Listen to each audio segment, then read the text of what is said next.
The thing that's always jumped out to me about that day is like, who are these losers that want to sit in the front of the bus? I mean, it's like all the cool people sit in the back of the bus. So that's facts. You know what I mean? You want to be away, especially if the bus driver has the powers of a police officer. I want to be as far away from possible so I can do my hijinks and shenanigans in privacy in the back. Yeah. Far away from his wandering eyes. Exactly. You know? So what shenanigans? What shenanigans are you doing in the back, Jesse? I don't know. We used to throw like things out the window and stuff like this at people or whatever. Yeah. At people. Yeah, at people or at cars and stuff. Yeah, I'm not proud of it. I don't do it anymore. That was always the most the part I remember as a child, like learning about Rosa Parks, and that was the part that never made sense to me. I was kind of like, what the fuck who the fuck are these? So you're saying people in Alabama that want to sit in the front of the bus? If you had the power to do it, you'd flip it like like everyone has to sit in the front if you're not one of the privileged classes. I guess. Yeah, exactly. I wouldn't use race as the dividing line. Yes. There would be some sort of like sense of humor test or something. It would be like, it hit you with some jokes as you got on the bus, and if you didn't laugh, you sat at the front, and if you laughed, you're allowed in the back.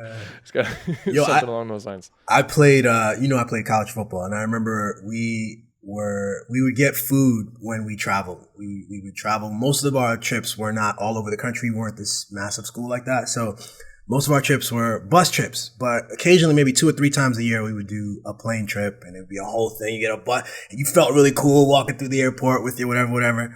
And wearing your gear, like everybody wearing their gear. Everybody's wearing the gear, yeah. One day, somebody in the back of one of the buses they were throwing fruit, because we get like boxed lunches. They threw fruit to the front of the bus. It bounced off one player, hits coach in the back of the head, like a full apple hits coach in the back of the head, and it was after a game. He was already pissed. We'd lost, oh no. So he looks back, everybody's like, and I'm somewhere in the middle. I don't know who threw it, but I'm trying to make this short. We get off the bus. Finally, we get to our destination. Coach didn't say anything that time. He just looked back pissed. We get off the bus. He's outside.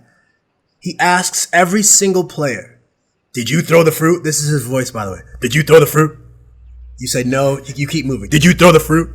No, you keep. So I'm looking back. I got off and I'm looking. He's asked. Not a single player got off the bus. And so the reason he did that was he wanted that accountability. Someone bold-faced lied to his face. And so he punished the hell out of us after that. And I don't think no one gave anyone up. So it was a good test of our teamwork there.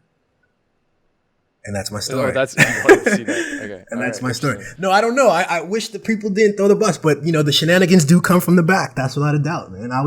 They do come from the back. I had coaches too that would do the collective punishment thing. Like one person fucks, or sometimes the person who fucks up is the only one who doesn't have to participate in the punishment. They have to kind of stand in the middle and watch everybody. I don't know if you've had that, but I've had coaches do that a lot, and I've often wondered about the wisdom of that. Because one, like the whole concept, like the idea is that somebody's late for practice or whatever, and then they stand in the middle of the court, and the rest of the team has to run 200 sprints and 300 push-ups and whatever until they're almost puking. And that'll teach you. Well, it's like that'll teach you unless you're a psychopath. Like it's like that implies that this person standing in the middle has empathy, right. And that they're actually they actually care about our suffering. But I know there was at least one guy on the team. I'm thinking about him right now. I'm not going to say his name because maybe he's changed. I want to give the opportunity for him to have changed. But back in the day, I would have denounced him for sure. But I really felt like he would be like giggling to himself in the middle of the court while we were all running those things. That's crazy. Anyway. No, I don't know if I've ever been the reason for that, but I've definitely been one of the people running around. And you just look over and you really are looking at them, hoping that they haven't. And they're supposed to be doing little things, They should be like, you want to see, you want to see a face of calm. What if they're just sitting there laughing and like they're pointing at you? You pissed the fuck off.